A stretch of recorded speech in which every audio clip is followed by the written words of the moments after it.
Some company's going to come along and they're going to offer some sort of insurance package. That's what I want. I don't want to be responsible for my keys. I want to say, here's my keys, you're responsible, and if something happens, then guess what? I'm coming after you, baby. You're going to be responsible for my wealth. That's going to be a key, and I'll pay 5% for that. I don't mind paying 5%. GM, that was your first taster of a speaker over at the Bitcoin Miami conference. In this video, we're going to take a look at some more cringe, and we're also going to see, is this conference typically a dump fest or not? If you enjoy this one, subscribe to the channel and drop me a GM in the comments down below. So Bitcoin Miami has typically been a dump fest over the last 3 years. So on this chart, let's just have a look at the previous dates and see if we're potentially going to get a bit of a dumperoo here over the next 2 days. So if we just go back to the 2021 Bitcoin Miami conference over here, you can see from the actual start of the conference date, it was on the 4th of June. Bitcoin was kind of chopping sideways into this, and then over the next couple of days during the conference, we had a spike all the way down around 21%. So we went from around 39K down to 31K. And if you remember back to that point in time, we'd already seen the kind of first peak of the market cycle. We'd already come down quite substantially, and we're hoping for a bit of a chop sideways before the next leg up. But we did see numerous further declines. So that was the first one of around 21%. And then later on into the month of July, we saw that final capitulation into the summer lows before we did eventually go up once more. So Bitcoin Miami 2021 was a bit of a dump fest, but we were already dumping. Then you can see from the 2022 edition of the conference, again, it was a bit of a dump fest. The show opened on the 6th of April and it went down a grand total of around 7.5% over that long weekend period. 45.5K down to 42K. Into it though, you can see we were building nicely, kind of lost momentum. Bitcoin Miami comes out, everyone's a bit too cringy, and so it makes perfect sense that the most hilarious outcome comes true yet again, and the whales unload some BTC. But let's fast forward to this weekend, May the 18th to the 20th, 2023, and yesterday we did get, upon open of Bitcoin Miami, yet again a dump fest. So 27.4, 27.5, somewhere in that region, came all the way down to around 26.7. That's around 2.5% decrease in price, and we've still got a couple days left to play here.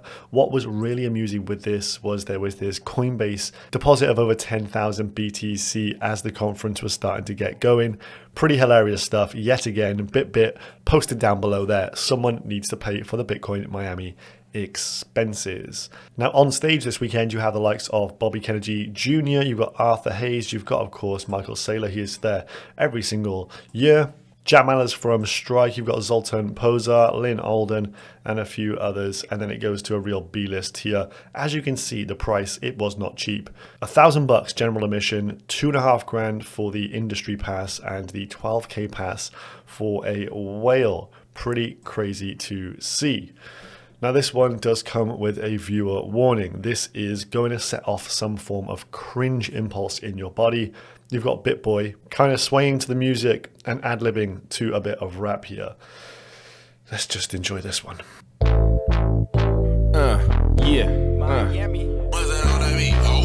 I'm Kuve, arrived on a Tuesday. By the pool, feeling flyer than Cool J. I be rocking all night until the daylight. When I grab a mic, I ain't never getting stage fright. I'ma tell you what you already know. Thursday is the Web3 comedy show. BitBoy on the stage, so it gotta be dope. If you wanna see a roast, you should probably go. Yeah, he'll scramble him. Let's see if they can handle him. Take a chance like it's meme coin gambling. You talking The king of meme coin gambling, BitBoy Crypto there. So I really just don't understand what is going on here. Kind of co-hosting a crypto rap video there, stood around in his Gucci belt, designer gear, and man bag as if he's selling coke. So let's move on. What else is going on at Bitcoin Miami?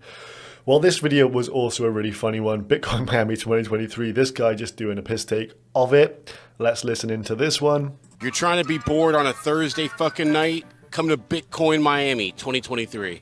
This place sucks. It's nerd bizarro land here.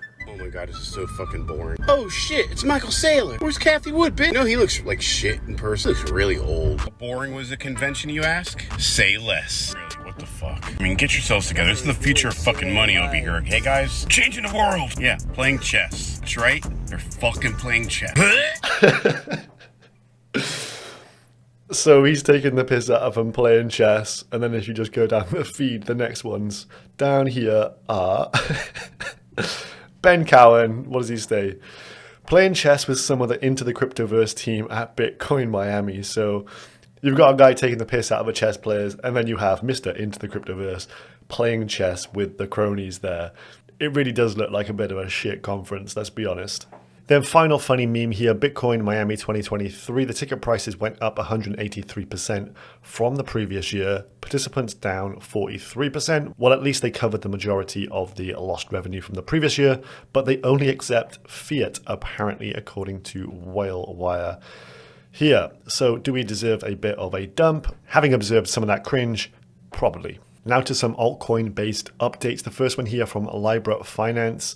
So this one has been doing pretty well since the LSD-Fi narrative shaped up. Did cover this one very early on. If you managed to buy and hold, congratulations. The price has been outrageous on this one. Up, down, up again. But it has been seeing continued development, and in terms of the amount of ETH staked and the EUSD in circulation, it has been going up. So that has been a positive. Over to CoinGecko, it is at 81 cents right now. If I just pull up the max chart, you can see some of the crazy price action on there.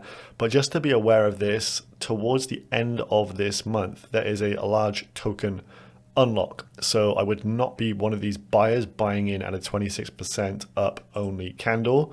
Allocation wise, 100 million tokens, right? And then at the bottom, advisors, 5%. So 5 million tokens in total. They received 0 at TGE, then 10% after a 1 month cliff, followed by linear vesting.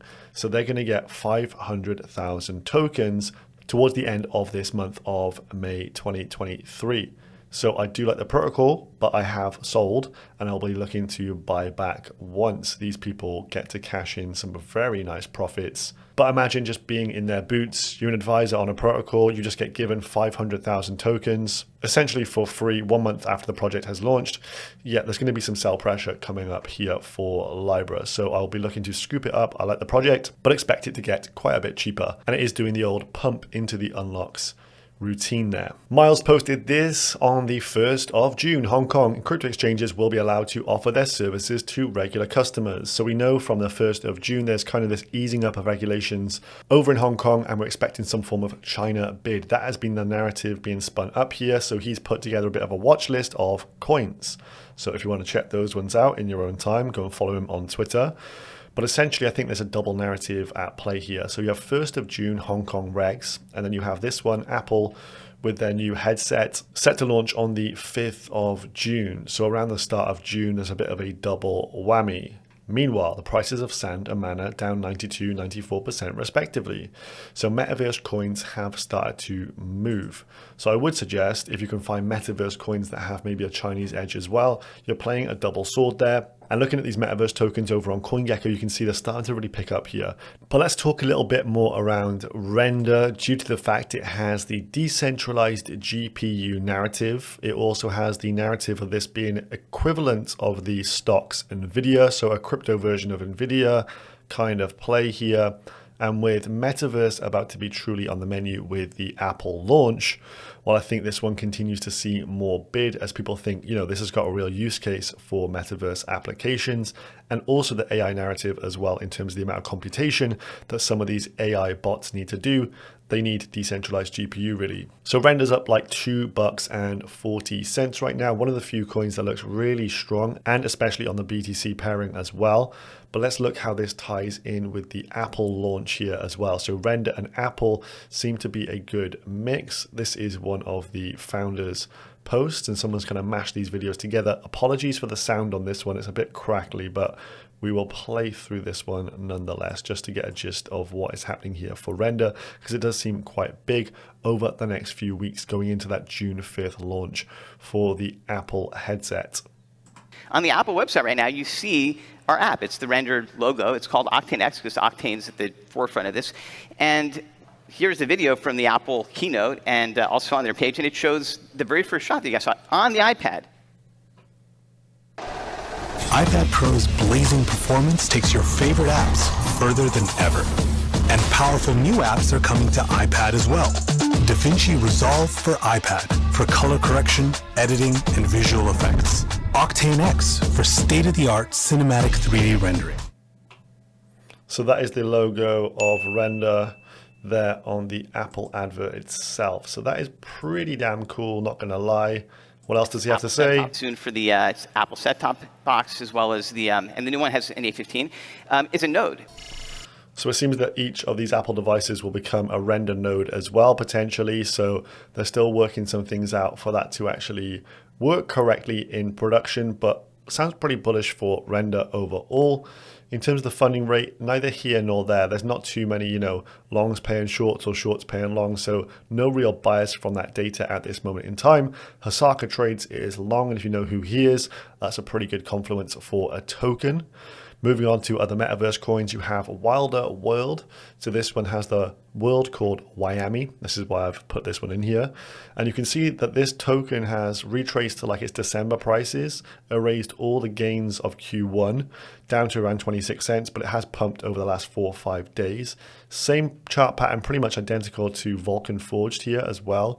Done a very similar thing over the last 4 or 5 days, started to pump. So Metaverse getting the early signs of a new narrative here. And as we know, crypto is run by narratives. So this whole Aapl headset thing is going to spark a narrative for Metaverse and potentially, potentially VR, that kind of stuff. There's Seek as well, C-E-E-K. Let's pull that one up. This is a VR company in crypto as well. I think this one could see some bid come in for it. Let's just pull up the chart on this as well. This one would have got nuked because this did really well in the bull market. So that is the all-time chart there, pretty crazy. Then let's just do 7 days. Yeah, it started to mark up a little bit from around 7 cents there, 6-7 cents. Hasn't really gone too far though. So this one could be one to actually have on the radar. Seek VR, C-E-E-K is the ticker. Also keeping a lot of attention on Conflux and investing in this ecosystem overall. They've got a few new DeFi launches in here, some different things that you can do with this network now. You can off-ramp directly from Binance into the Conflux network. You, of course, have the June 1st narrative around China. This is a Chinese blockchain. And it seems that the Chinese government are backing this one, or at least saying this is the only one that they have an affiliation with. So this one could get a lot of bid over the coming cycle. So definitely worth a watch over this 1st of June period. And if Conflux can get at around 31, 32 cents, it's going to flip the resistances at around now. And this could really start to run. So a couple weeks out from that June 1st deadline, I would be keeping tabs on this kind of sector here for Conflux. Let's move on to the last little bit here on Ben.eth. This guy somehow avoiding prison for the time being. So Psyops has been launched. I know I'm catching the heat right now, but this is going to be a good summer, especially for Psyop pre-sale buyers. Delayed gratification is always the way. So what I saw was there was these pre-sale buyers and people were posting, I've spent around 1 ETH, sent it to his address, as that was the way they raised things, which is just insanity. Send me ETH. People just piled in, sent $7 million worth of ETH to this dude. And now he's created a token out of thin air and just added liquidity. So his total cost is the ETH he puts into the liquidity pool, but he then of course earns off the back of that as well. Anyway, people were putting in 1 ETH and then they were showing their current valuation of the Psyop token and it was down to like 0.1 ETH. So they lost 90% straight out the gates. And he's just spamming Twitter like a madman at this point in time. So I hope people learn a true lesson from this one. Looking at the bubble maps here as well, Ben.eth holds 95% of the total supply, as you can see by this ring here. Crazy, crazy stuff. I would never buy this damn token. And it says 95% of the supply is with him because he doesn't trust smart contracts for locking tokens. Wow. So I'd never want someone else to get rugged. It's not very nice when you do get rugged, but you've got to kind of feel you deserve to get rugged if you're sending random ETH to a bloke on Twitter and then hoping for the best. So between Bitcoin Miami and this, I think we deserve a little bit of zero action out there. 12 grand for a ticket as a whale. Not going to happen, folks. I'm done for the weekend. I will see you in the next one, guys. Subscribe if you're new. Peace.